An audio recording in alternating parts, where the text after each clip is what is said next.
Hey, this is Chris Simpson from Mountain Time and Mineral and the Gloria record, and you are listening to The New Scene.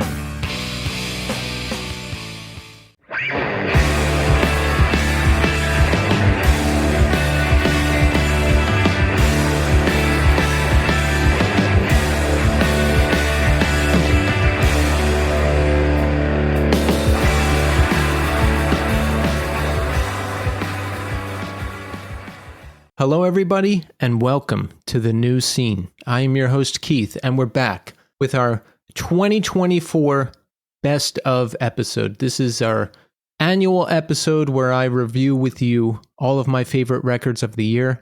And we also have an exclusive interview with the winner of our top record of the year. It's going to be a great show, and we will get to that momentarily, but I just want to quickly ask you for one Apple Podcast review. One. We only need one to get to 300. We've only got a week left. I want to nail this 300 Apple Podcast reviews this week. This is our last chance. So if you have an iPhone, open up the podcast app, search The New Scene, scroll down a bit, and hit that 5-star button. You can also click write a review. And if you write a review, I'll read it during the show. So thank you so much to everybody who has submitted a review.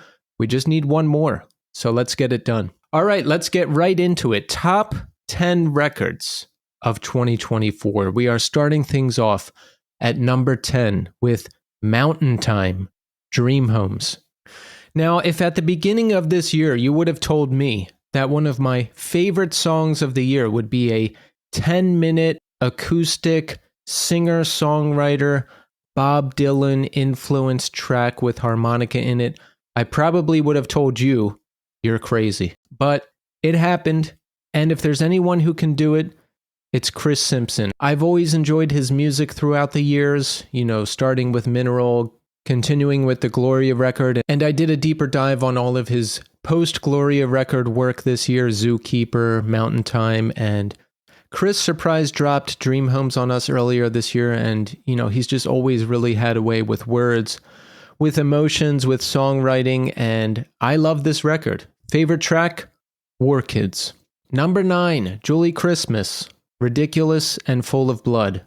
Julie is just a major vocal talent who's built up a really impressive resume of music over the years, but Ridiculous and Full of Blood has garnered a lot of attention, and rightfully so. The album is a perfect mix of aggression and melody, and you know what? I don't even want to try to put labels or genre names on it, because if I did, I just feel like I wouldn't be doing it justice. This is a really unique album. It's got everything. It's got the aggression. It's got the melody. It's got it all. So make sure you check it out. She was also a real delight to talk to on the podcast. My favorite track, Supernatural. Number 8, No Man, Glitter and Spit. An excellent LP that surprised me when I first heard it, because I expected just all straight ahead hardcore and aggression, and that's not all it is. There's some great post-hardcore elements in there. There's some great melodic elements in there.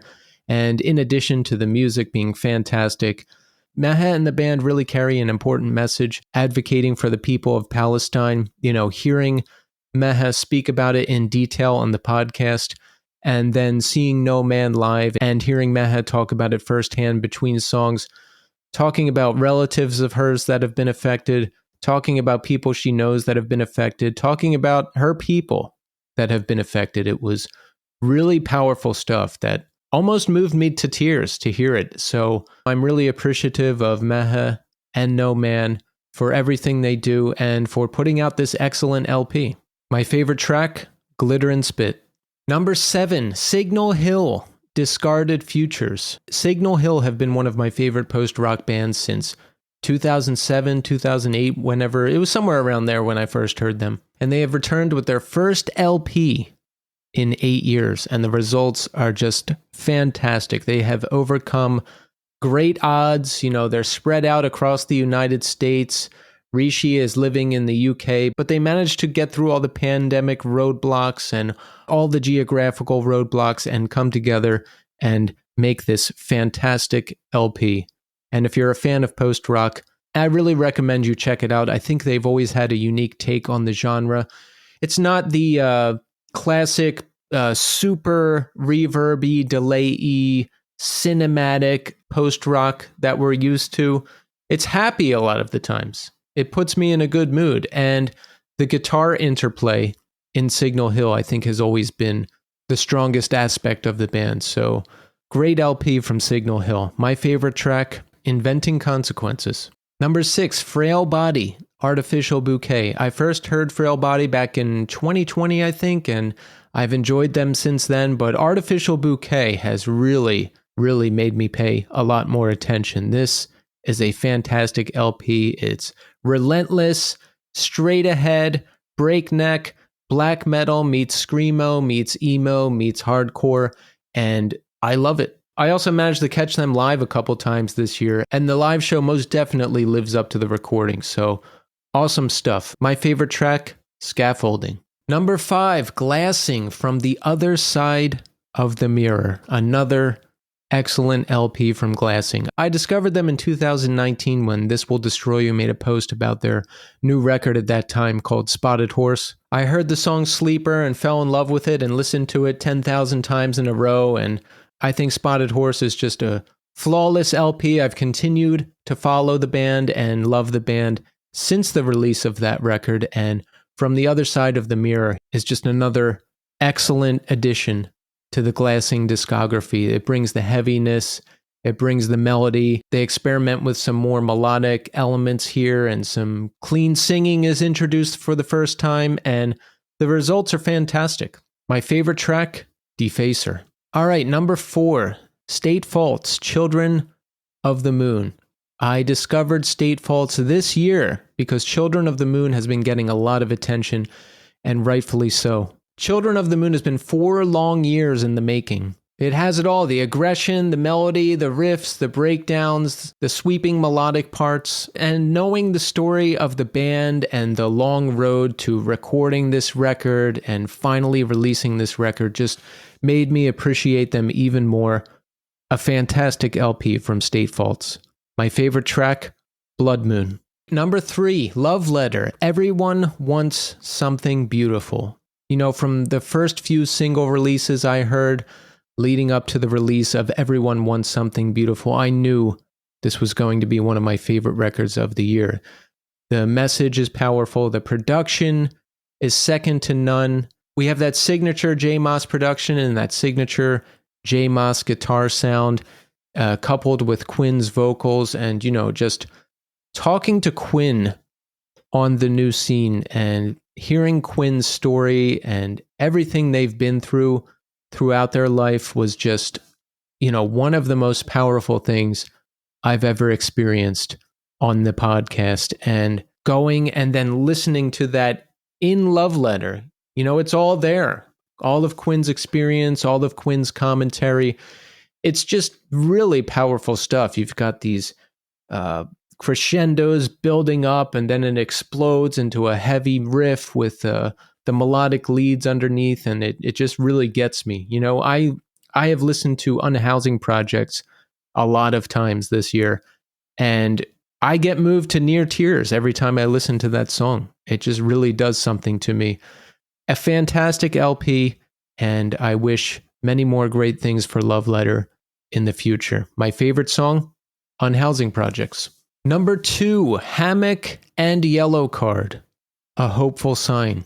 It's the pairing I never knew I needed and never would have guessed would happen, because Hammock has been my favorite band for like a decade now. So I just never imagined that they would collaborate with Yellow Card, but I'm so glad they did, because, I mean, wow, just anything Hammock touches turns to gold. And what they've done with these Yellow Card songs is just unbelievably good. And then that made me go back and check out the original Yellow Card songs, and then I got hooked on those. And, you know, having Ryan on the show and just hearing about how much he appreciates Mark and Hammock as well was just an instant connection there, because Hammock has been the soundtrack to my life for a very long time now, and I think this is a phenomenal pairing. My favorite track, which was also my most listened to song of 2024, Transmission Home. And finally, number 1, my number 1 most favorite record of 2024, One Step Closer, All You Embrace. This is the One Step Closer LP I've been waiting for, and I think a lot of people have been waiting for. They teased it with the release of the 2023 EP, Songs from the Willow, and I was like, oh, they're doing it. They're taking the more melodic turn. And when I sat down to listen to the single lead up to All You Embrace, I was floored. I was just floored. These songs are so unbelievably catchy. You know, the choruses got stuck in my head. The songs got stuck in my head. I sat down when the record came out and listened to it multiple times in a row, over and over, which I don't do as much these days. You know, music doesn't grab me as much as it used to. I'm not walking around listening to music all day, every day anymore. I don't get grabbed by dozens of albums every month. It's just not like that anymore. But this album made me feel like old times. I love all the songs. It's catchy. I love the guitar tones. It's just the perfect mix of hardcore and melodic elements and emo and all great stuff. And I love the Pennsylvania connection with them as well. You know, seeing what they're doing, seeing them grow as a band, seeing them out there touring and doing everything they're doing reminds me of being younger and running around with This Day Forward and all of that. So I think All You Embrace is the best One Step Closer record yet, and I'm very happy to name it my favorite record of 2024. My favorite track, Giant's Despair.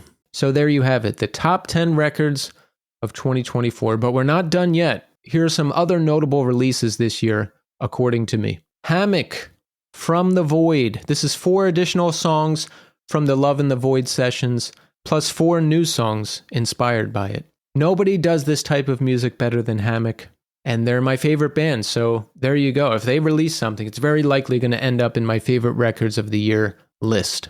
Stay Inside, Ferried Away. Now, the last time I listened to a newer emo band and really liked it was probably 2014 or 15 when I heard Gates for the first time, and I got obsessed with them. But Stay Inside has this great mix of emo and post-hardcore and pop punk and a little bit of hardcore in there too. And I think it's really great stuff. My favorite song, A Backyard. I get serious Everyone Everywhere vibes from A Backyard. And I think more bands need to sound like Everyone Everywhere. So check it out. Sons of Alpha Centauri, Pull. This is the latest collaboration between the Sons and the legendary Jonah Matranga. And this album sees Jonah returning to more of his heavier post-hardcore roots. And I was very excited by that when I first heard it. So great album. Bats and Mice, P.S. Seriously. This is the first Bats and Mice LP since 2002. And it's well worth the wait. This was a very pleasant surprise. Favorite LP of mine in 2024. And if you're into that DC post-hardcore sound, you're going to love it. Jay Robbins, Basilisk, if you know Jay, if you know Jawbox, if you know Burning Airlines, if you enjoyed his other solo records, you will enjoy this.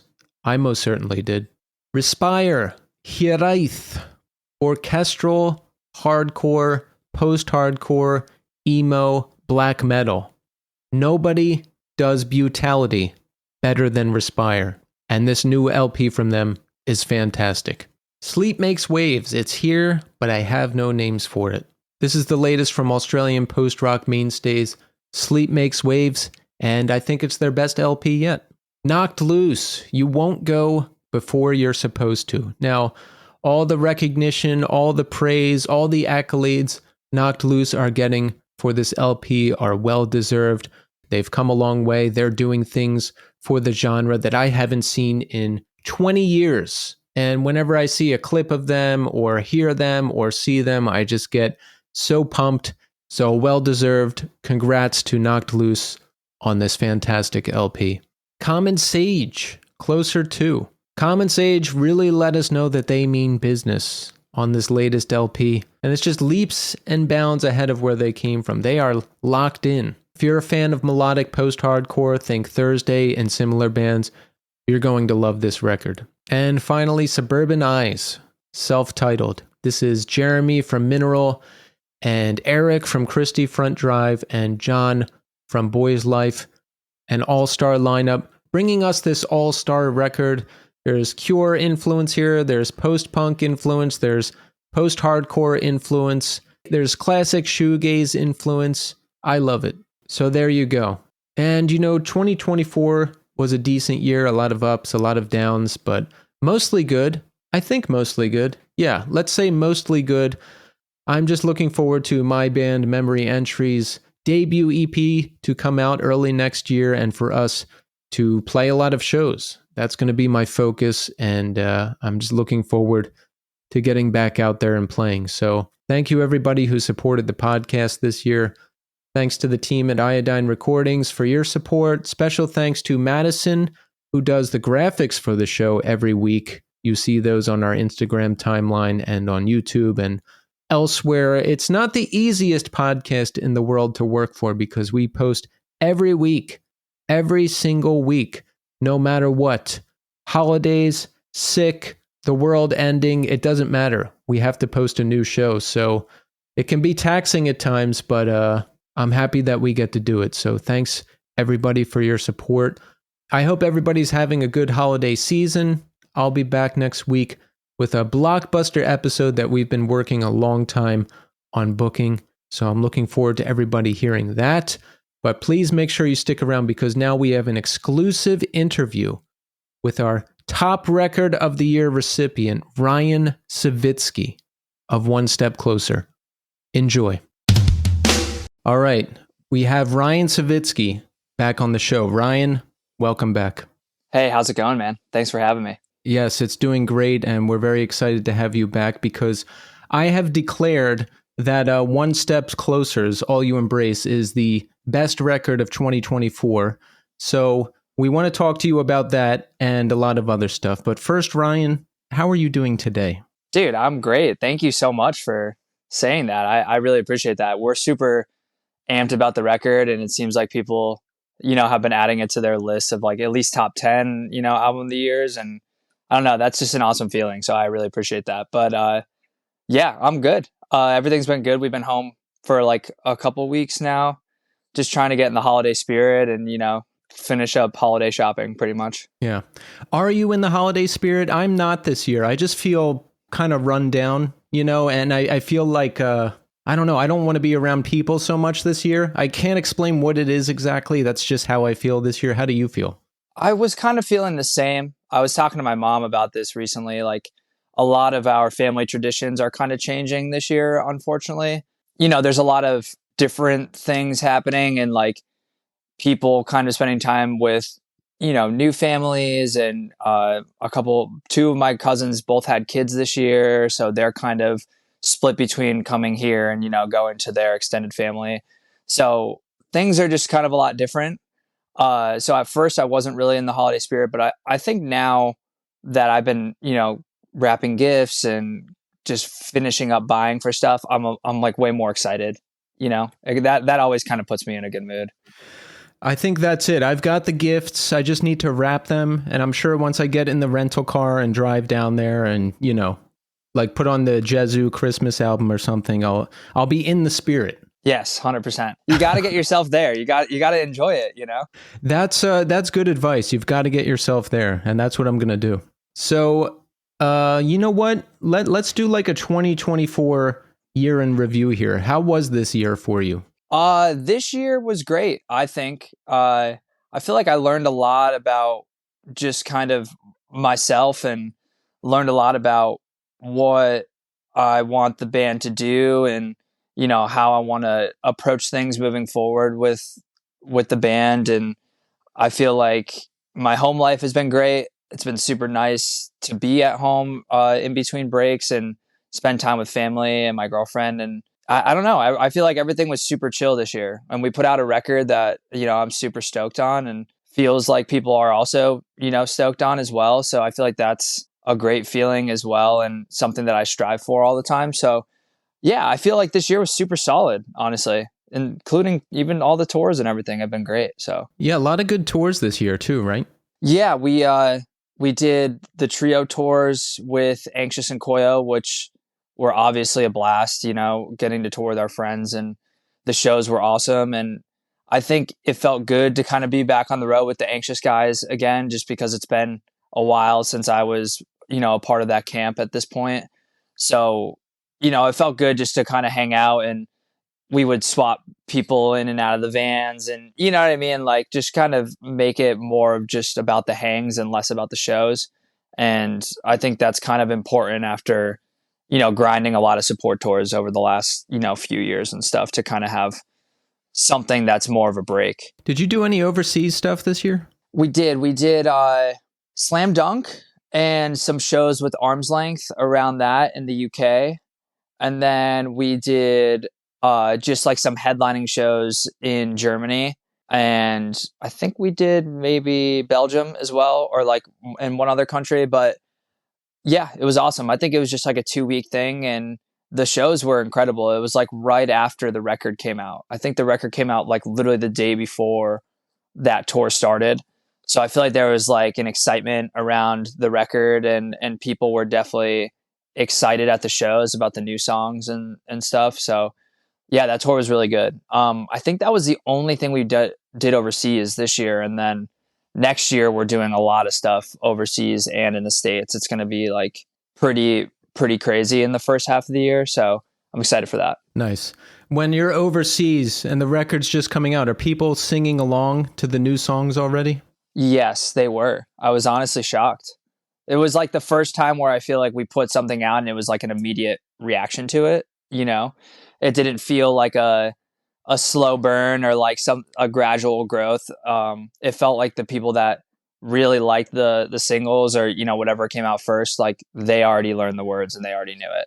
So yeah, I was honestly shocked, and it was just like I wasn't expecting it, especially like over there, where maybe if we were doing some shows in the States, I feel like maybe I would expect it a little bit more. But over there, I was definitely surprised for sure. Yeah, I'm not completely surprised by that reaction, and I want to talk to you more about that in a second, but I want to talk more about this year first. Biggest challenge this year for you, what was it? Oh, man. I feel like the biggest challenge for me this year was probably getting everything together for the record in the first half of the year. We were just working our asses off, honestly, like crazy. Ross and I, our guitar player Ross and I, we were constantly mocking up different things for the merch, and we did the whole record layout ourselves, and we were we're kind of going back and forth about album art. So we had a bunch of different versions of album art, and then we kind of landed on something. So it was just a lot of like that, the rollout and, kind of getting everything together finally, that it took a lot out of us just because we're so hands-on with everything. So my mind was just like there for like 5 months straight until the record dropped, But yeah, I would say that was the biggest challenge this year. And like touring is always a challenge in its own way. But I thought the tours this year were like honestly super easy. And it was just because we were surrounded by people that are just great. So it made the touring a lot easier this year. How is it with decision making in the One Step Closer camp? Is it fairly easy, or does it depend? Because I know in my own situations, like, I don't know, some things can be really easy and some things can be really hard. Like, like maybe I have to approve a picture and I send it through and it's like, hey, is this good? Like, and you expect everyone to just be like, yeah, but then it can turn into this giant thing. Like I don't know. You just never know. How is the decision making generally in the One Step Closer camp? It's mainly Ross, Coleman, and I now. Like we've had so many people just like filling in that usually the decision making is between the three of us. So if we could kind of come to like a unanimous thing, then that's kind of what we roll with. It's honestly pretty simple. I feel like the three of us we know exactly what we want to do for the most part. So the ideas and everything that kind of come in, we're able to land on something fairly quickly without it turning into like an argument or, a big disagreement for like a long extended period of time. Everyone's pretty easy because we all like the same stuff, So it just makes life a lot easier for us. But I mean, there are definitely times, especially when we're putting out a record and like those kind of crucial decisions of like what song should be a single and like what color should the album art be, or like what should we do for the album art? Like that kind of stuff, we were definitely a lot more, that took longer to agree on something, I guess you could say. I just, eventually, like, we kind of came to a decision with all that stuff, and, maybe one person isn't happy and whatever, but because there's three of us, I think as long as there's two people on board, we kind of just move forward. Yeah, I like the 3-person decision. Like, my current band is a 3-piece right now, so voting is kind of easy. Everyone's on board, or 2 people vote on one thing and I don't, and then I go with what they say. Like, that's just kind of the way it goes. Yeah, I think it makes it a lot easier instead of having 5 heads all together trying to, decide on something, or, then you're pissing 2 people off, or, it's just like, I feel like for our band, it works a lot better just to have the 3 of us making a decision together, and it helps with writing because then there's not too many cooks in the kitchen as well. It's just kind of the 3 people that know the direction of the band and what we're trying to accomplish and everything, that are just able to sit down and write together and come up with stuff and be creative without, maybe another person or 2 people just kind of sitting back and nitpicking everything, if that makes sense. It makes perfect sense. Yes. That's a role that I don't appreciate in a band situation, is the sitting back and nitpicking, but not actually offering any alternatives. That's not my favorite. No, it's tough. It's tough. And we've had that in the past, and I think we've kind of learned to navigate around those kind of situations. But the 3 of us are just very locked in together, and I'm definitely appreciative of that, because I think the band would be very different if it weren't that, if that weren't the case. You mentioned that you had some people filling in. Is there like still original members who handle writing and other stuff, and then fill in people who will do like the extensive touring? How does it all shake out? No, it's kind of at this point, like, it's just me, Ross, and Coleman.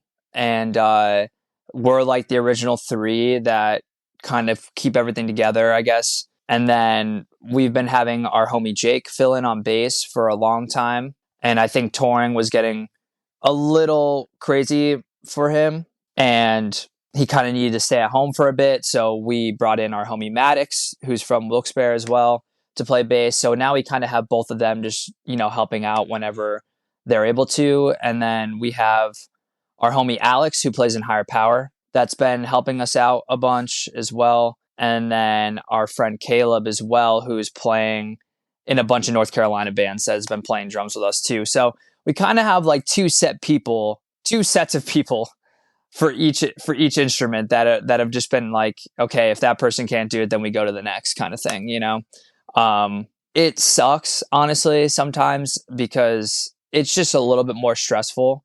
But I think we've been so hesitant on bringing people into the band because we've gotten burned in the past with people that we thought were, going to do it and really were down to tour and do stuff, and it didn't quite work out. So I think we're very hesitant now on bringing someone in as like another writer and another, brain into One Step Closer when we have such like a dialed in thing.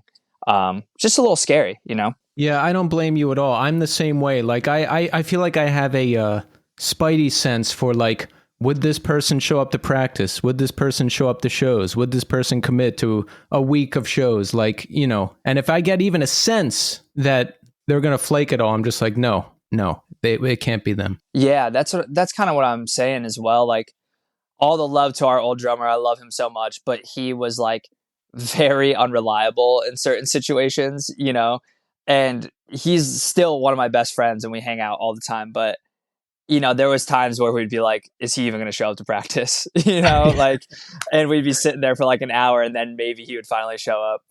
And that stuff just gets old really quick, and especially when we're striving to, to be a band and tour and, not that I want to be like overly professional, but I want to make sure that we sound good when we play, and, make sure that we're tight and feel good and comfortable. So yeah, it's just, you just got to kind of make the right decisions and hopefully get the right people. And some people get really lucky, and the people that they start with are the band for life, That's just not the case for us, unfortunately. Yeah, it's a rare occurrence, but it has happened a couple times. And Yeah, and it's comforting to hear that even at your level, like you're waiting for a drummer to show up. I feel like that's or Yeah. were. I guess that's just a drummer thing, It's happened to all of Yeah. us. Yeah, and it sucks because I think switching between drummers is like very stressful for the players because you have to kind of resync how you do everything to a new player. It's a And the big drums, change. yeah, like the rhythm section is so important. So I, yeah, I mean, it's been great, and we really appreciate everyone that's been helping us and just being a part of the crew. It's been a long time of doing this, but I think we found people that are just great and amazing to tour with, and we're like super stoked. That's awesome. Higher Power, are they from the UK or do I have that wrong? Yeah, no, they're from the UK. Alex has been a friend of mine for like probably 3 or 4 years at this point. So does he like come over here to tour with you guys? So he's hasn't done any tours over here. He's done some shows over here with us, but not a full tour. And then he's done like the last like 3 Euro tours that we've done, like UK and Europe. And then he's gonna do this Neck Deep tour that we're doing in the UK next month as well. Nice. Yeah. Well, One Step Closer released All You Embrace this year, and it's my favorite record of the year. We talked about this last time you were on the show, but I think this is the one step closer that myself and a lot of people were waiting for. And, the way I listen to music these days, it's not like when I was young, right? Where like I constantly have it on and I'm constantly walking around with headphones on and constantly listening to bands and like every month a new band grabs me where I'm like listening to it and then I know every song, every order, every lyric. It doesn't happen like that as much anymore. I don't know if it's a me thing or a getting older thing, maybe both. I don't know, but it happens less and less. But there's still plenty of bands I love. There's still plenty of new bands that I love. There's still plenty of new bands that I discover. All that stuff. Now, all that said, when I listened to All You Embrace the first time, it was like old times. Like I loved it right away. I remembered the songs. I remembered what songs I liked. I remembered the choruses. The choruses got stuck in my head. It was like that old experience where like, yes, I love this. I'm going to listen to it multiple times. I know all the songs. I have my favorite songs, all that stuff. And yeah, it's just my favorite record of the year. I've loved the band since I discovered you guys back in 2017, 18-ish. This is the record I've been waiting for from all of you. And you nailed the singles, right? What songs to pick for the singles, because those are all my favorite songs. Oh, thank you, dude. Well, I mean, I appreciate that for real. We put a lot of work into that record. Honestly, like we knew like the second record usually like it could either be a dud or it could be like one that like really kind of shapes your band.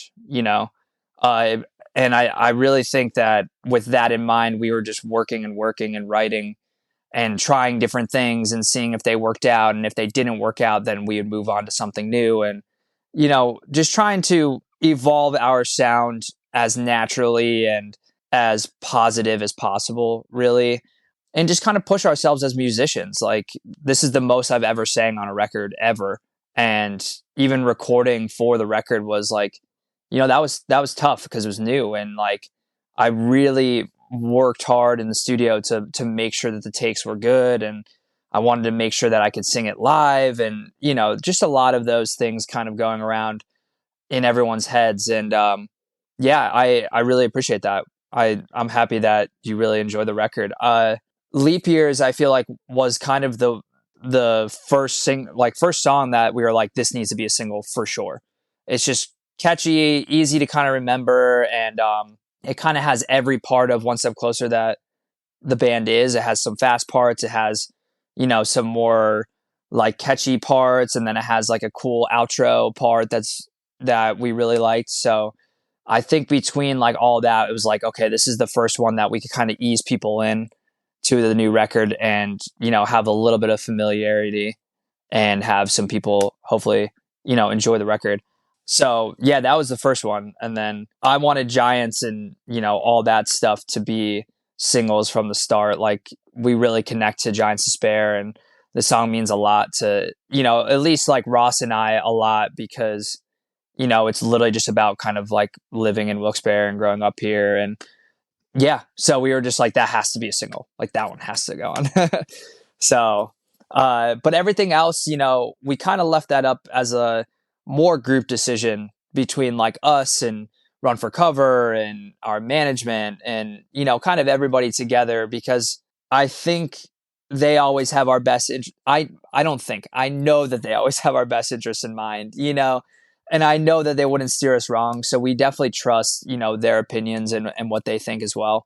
So I think throwing all that stuff at them and just being, open to what they were talking about and what they were saying with each song, I think really helped us pick some ones that hopefully continued to get people excited for the record. Yes, you nailed them all. When I went through and listened to the whole record again and wrote down all of my favorite tracks, and it was all the songs that were the single lead-ups to the album release, with Giants Despair being my favorite because, well, that's just an amazing song. Thank you. I appreciate that a lot. Yes, I also appreciate the Pennsylvania connection, that is always appreciated with anybody. Yes. Gotta keep repping in PA, honestly. In our area in general, it's just like, for some reason, a hot spot for bands and just music. I don't know what it is, but there's just something about this place, honestly. I think it's the despair and the little brother syndrome and, a lot of, I don't know, maybe a lot of stuff like that. Yeah, I think so. I think a lot of depression, honestly. But yeah, those things, all those things, really. Last time you were on, you mentioned that this was like the most collaborative record yet, with you and Ross and Cole all writing together. Like, how did that happen?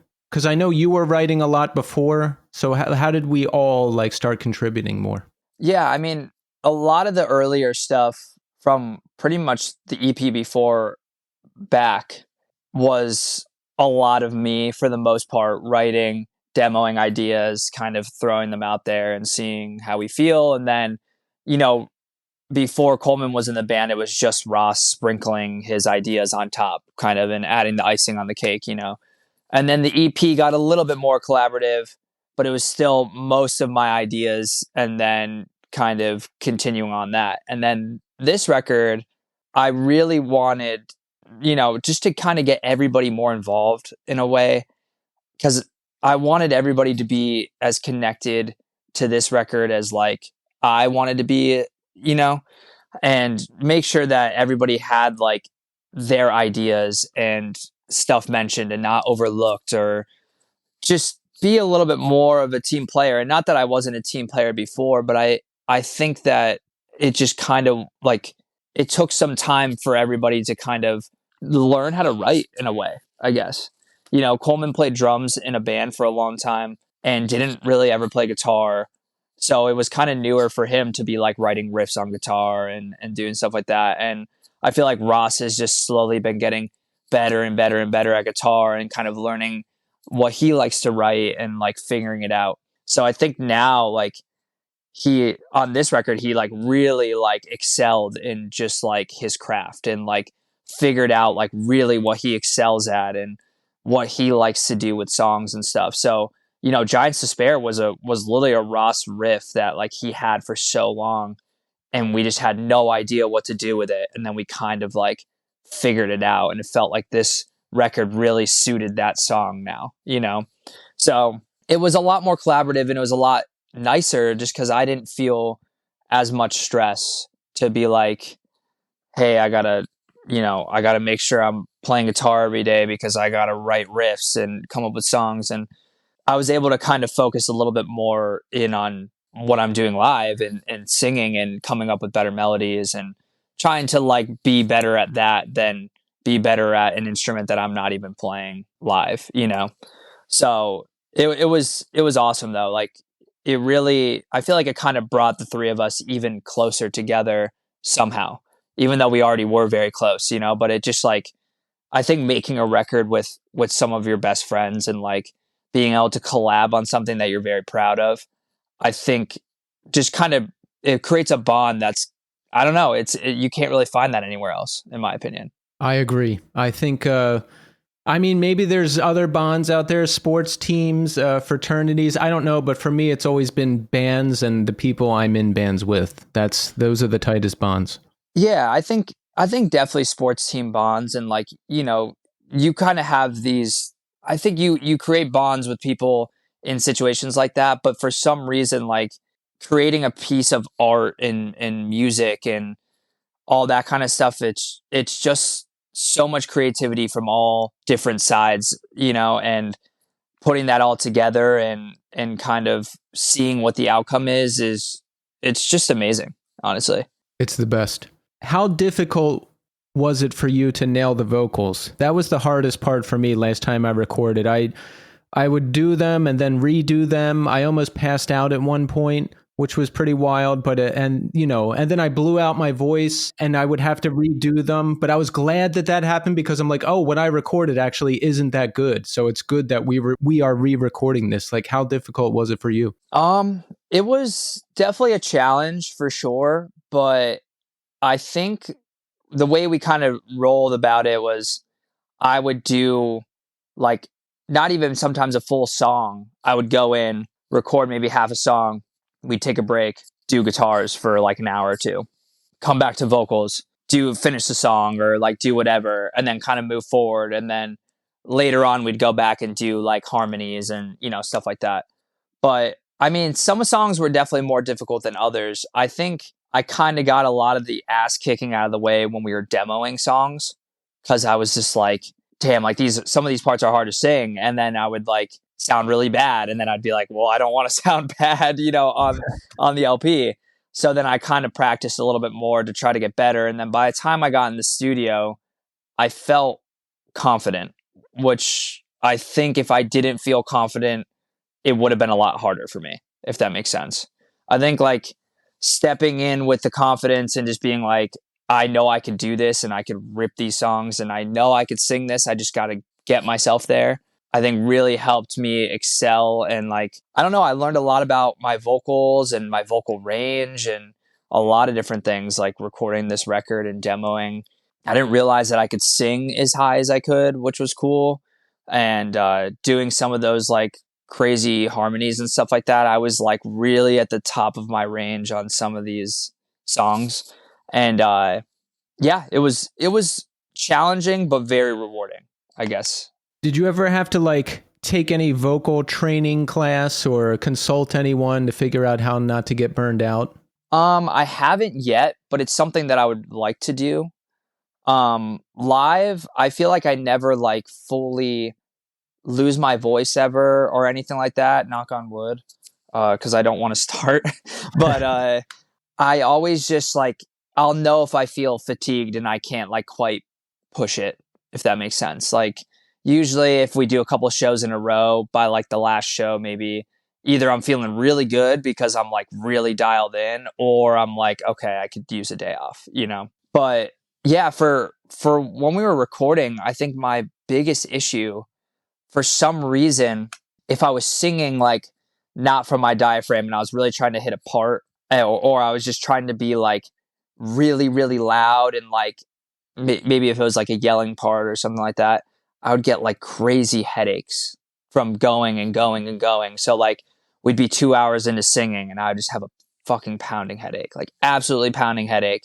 And I would have to like take a break and go like take Tylenol and like close my eyes for like an hour and then come back to it. And then I would maybe get an hour in and I'd be like, oh, my head is like pounding. I got to like chill, I think that was my biggest challenge through it, because I think I'm just trying to like project as hard as I possibly could and be as loud and as, for some of the yelly parts, be like as gritty as possible and stuff like that. But you don't realize how much strain like you're like, putting on your body when you're really trying to like, push, I guess you could say. It's crazy. Yeah. Yeah. So it just like, it gave me like some crazy headaches. And then, the next day, maybe I wouldn't get a headache at all. It was just like very interesting. I think it really just depended on like how aggressive the song was in comparison to some of the other things. Yeah, I forget how young you guys are too. So you can still do it and just do it hard, right? And there's probably less recovery time than if you were like 40. But you Yeah. guys were doing this band already when you were 17. I mean, I Yeah. remember friends of mine being like, "Yeah, I saw them. They're like kids." But Yeah. but you already sounded pretty sophisticated by the time I saw you. But it would make sense that now you're like really locking in and figuring out how to write songs and just thinking more about structure and all that kind of stuff because you've been doing it for, I don't know, 8 years. 7 years now? So, yeah. Yeah. I think it's something that really took time because when we first started, we didn't know what we were doing at all. We were just wanting to make a hardcore band that sounded like Have Heart and Turning Point and like all these like bands that we were listening to all the time. And we didn't really understand that there's like kind of a method to writing a song, right? So it just like we were just throwing riffs down on paper and just seeing what kind of sounded cool and rolling with it. But I think as we started to progress, I feel like we learned what people liked and we learned what we like to write more. And I think that combined kind of excelled our ideas and how we write as a band, becoming a little bit more melody driven and less like riff driven, but still trying to keep cool riffs because like rock music is all about the riffs and in general, just, like, so I don't know. It took time, but I think now the three of us as a whole, like understand it, a lot better than we did. Yeah. You need riffs. If you start out as a riff band and then you veer into like that 2 guitar noodly territory or like go primarily keyboards or something, I don't think that's a good idea. And look, everyone's entitled to their own artistic journey, vision, all that stuff, but I need the riffs. I want the riffs. I They've need gotta them be too. there. Yeah. I mean, I started playing guitar when I was super young. So like, that's what I like. I like riffs. That's all I used to play when I was a kid was just like covering bands like Van Halen and, that kind of stuff.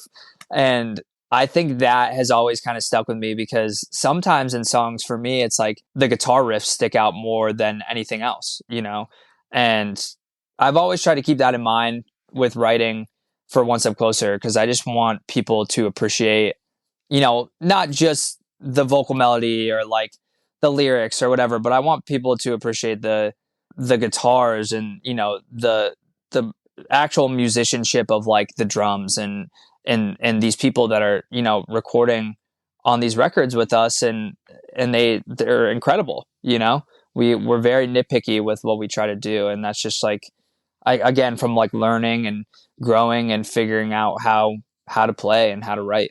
Blink 182 self-titled. Is that record inspirational for you? Is that like an influential record when you're writing? 100%. Yeah. All right. Record's incredible. I talked to Grady a while ago, and I know it was one for him, and maybe Joey from Koyo too, but I can't remember. But there's in Blur My Memory, there's this like drum fill that has kind of this washy effect on it, and I think Blink One did that at one point too. Is that a direct influence there? Yeah, I mean, it was kind of an idea that we just kind of like happened. It wasn't even, intended to necessarily rip off Blink-182, but I think it was something that was just kind of in the back of our heads the whole time. Yeah. There's a part in Topanga, there's like a pre-chorus section that's very like Blink-182 self-titled to me. And that was very intentional. Like, I feel like that song in general, we were trying to kind of not necessarily rip a self-titled track, but just kind of be like more heavily inspired and see like what the outcome would be. Yeah. And I mean, that's easily top 5 records of all time for me personally. Yeah, it's I listened to the whole thing again recently, and there's like maybe 8 songs that I love. And those I think are like the best Blink songs. Just the guitar tones and I don't know, just everything. Like it's just so good. Yeah, I think it's easily Blink's best record in my opinion. And I love Blink and I love all the records. I even like some tracks off like the California record and stuff like that. But yeah, that record just does something for me. We when we were doing like all the cut and sew sweatshirts that we were doing a couple of years ago, my grandfather has a big stereo in his basement, and we found the Blink self-titled CD at his house because I think it was my brother's when he was growing up. And we would literally listen to that record on repeat as we were like cutting and sewing these hoodies together for like hours and hours and hours in the basement. I swear we probably played that record over 150 times in that basement. Just like, having it on repeat and just going, and because we would be down there for hours doing those hoodies because they take so long to do. And yeah, it's just that whole record is just burned in my brain. And it's just it's just such a like, I don't know, it's like a peak emo pop punk kind of record. And the tones, like you said, are just like amazing on that record. Unbelievable. Yeah, it's great. Yeah, and I don't know, like back then I know Tom was trying to do a boxcar racer and he was being more influenced by like Refused and Quicksand and that kind of stuff. And then took that into the Blink self-titled. Now, back then, I was like 21. So I was just like, oh, this doesn't sound anything like Refused or Quicksand. This is... and I liked it, but I was like critical of those influences. Yeah. But now that I'm older and wiser, I hear it. Like, I hear how they took that influence and made it their own and like still fitted into the structure of Blink-182. And I think it's some of their best work, if not their all-around best work. Yeah, I agree. I think as well, like being heavily influenced by like The Cure and bands like that on a lot of those tracks. I mean, they had a feature. Isn't I'm blanking on his name. Robert Smith? Yeah. Isn't he on a song? Yeah. So that's like huge. Yeah, and I think that record ended up being a big influence for us as well because The Cure is like one of Ross's favorite bands of all time. And he's like, a lot of this stuff just like reminds me of that. And like other bands, like I get the Quicksand thing and I get like, even I forget what other band they were saying they were inspired by, but I was like reading an article talking about that record and I was like, oh, that makes so much sense that like, that's what they're pulling from. But yeah, I mean, that record going into this, we were kind of like, how can we blend that with like, Floral Green from Title Fight and like, still have the edge of like all the stuff that we've always been influenced by, like Turning Point and Have Heart, and have parts that are heavier and just kind of, I don't know, make it our own. We're trying to, really make a stamp of like, this isn't a band that sounds like this, or this. It's just one step closer. Like that's it, And it is. Yeah, you mentioned some influences last time that I was surprised by. Seosin, Under Oath, Phoebe Bridgers, right? Not just 90s emo and hardcore, but like a wider range of stuff. And yeah, Seosin has some of the greatest melodies ever. That stuff gets caught in my head like for weeks. Yeah, I just saw both of those bands at Furnace Fest actually when we played, and it was like anthemic. It was just amazing. Both bands sounded absolutely incredible, and I was like, damn, I like strive to sound like that and like be a band that sounds that good live, But yeah, I mean, I love both of those. I love the early Under Oath stuff. I love all of Seosin stuff so much. My brother kind of like put me onto those younger when I was like around the time that I was like really heavily into hardcore as well. I was listening to that kind of stuff like 15, 16, and then kind of forgot about it until like a year or two ago. And I was like, damn, I haven't listened to these records in a long time. And it just sparked something because I think now that I'm a little bit older and I kind of pay attention more to like the songwriting and, less about who the band is, I guess you could say. Like I have a deeper appreciation for bands that are just really good songwriters and are able to sing like really well and are just like crazy, that stuff always really kind of sticks with me nowadays more than just like, oh yeah, this stuff's lame or like people don't like this anymore or like stuff like that. I look at music a little differently now that I'm like trying to write it more. That's good. How old are you now? 24? 25 now. All right. So if you're 25 and you're already at that mindset, you're ahead of the game because it took me a lot longer. But yeah, now I just listen to what I listen to. And if it's a good song, if it's a good crafted song, that's it. That's all that matters. Yeah, that's kind of how I feel now as well. I feel like it also opens my mind up to be a little bit more creative and a little less scared of being, closed into like a box and just be a little bit more open about ideas and stuff like that when we're writing. That's what you want because, inspiration can come from all different places, and then, like what you do with it, it just depends, right? It can become something great, and it could come from somewhere unexpected. Yeah, I mean, I've been obsessed with like pop music this past year, like obsessed. There's been so many good pop records that have come out. I love like the Brat record. I love the Sabrina Carpenter record. I have been obsessed with those, and just like, but I'm also still listening to the same stuff that I always listen to. And there's been so many great records that have come out this year. I really like the High Vis record. It's amazing. I think it's great. That's something I wanted to ask you. What's your favorite record of 2024? I just did a list actually of 10 that I really liked. I don't have necessarily like a number one. If you can give us like a top 3 or something, top 5, I'm curious. I could do. I think the new Knocked Loose record is incredible. I think it's one of my favorite pieces of music that they ever put out, for sure. I think the Sabrina Carpenter record is exactly what I look for in a pop record. Very catchy. Songs are cool. They're like, they get stuck in my head all the time. I've listened to that record a bunch. I love the Life's Question EP a lot. I think that's some of their best stuff too. I think that band is just like so underrated and underappreciated because they got the riffs, they got the catchy parts, they got everything, and they're all incredible musicians. Like, I don't know why people are sleeping on them because they're just awesome. And then, what else did I have on there? I really like the new Drug Church record a lot. I thought it was great. What else did I listen to a lot?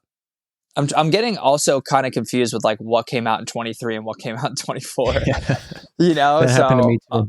But yeah. So I mean, those 4 I guess are a good representation of what I've been listening to. Nice. When I looked at my Spotify Wrapped, you appeared in the Wrapped to thank me for listening to One Step Closer. How does that happen? Does Spotify like ask you to record something? Yeah, it's like probably my least favorite thing in the world to do, to be honest with you. But I know that, it's just like an appreciative, like I like to do it because I think people appreciate it.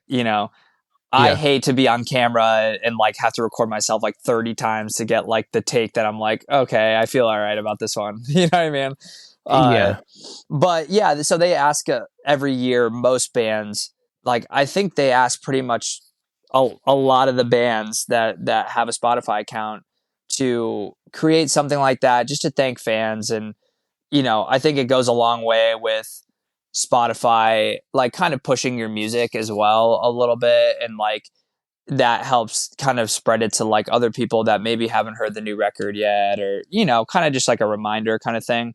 But it is just super nice to be able to be like, hey, here, like, thank you. Like, we really appreciate it. Genuinely, because I feel like you could say that all over the internet and do whatever. But like, I think when people see you saying it, they're just like, oh, that's like nice, because I got a few of those as well for the ones that are on mine. Yeah, it was a nice feature. If only they could implement paying bands too. That would really push things to the next level. Yeah, it would be awesome, wouldn't it?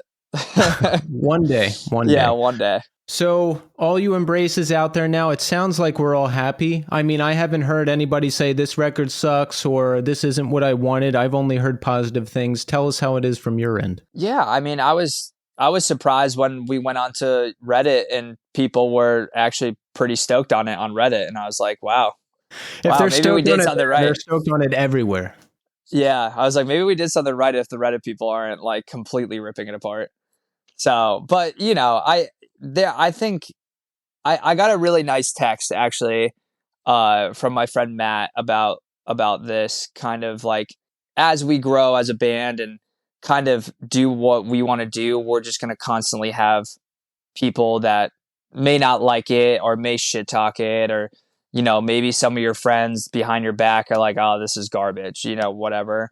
But I think you just kind of have to like keep pushing forward, and that's kind of what he was just telling me, like, just keep your head up and like people are going to like it, and just be positive, and I think that positivity kind of just flourishes with the band. And I think people seem to really enjoy the record, and I see a lot of nice comments, and I see the album album of the year like lists and the records on there for a lot of people, and that just feels good. It feels like our hard work, is connecting with people, and that's all I could really ask for. I'm just happy that we made something that we're also just stoked on, and other people are sharing that same thing.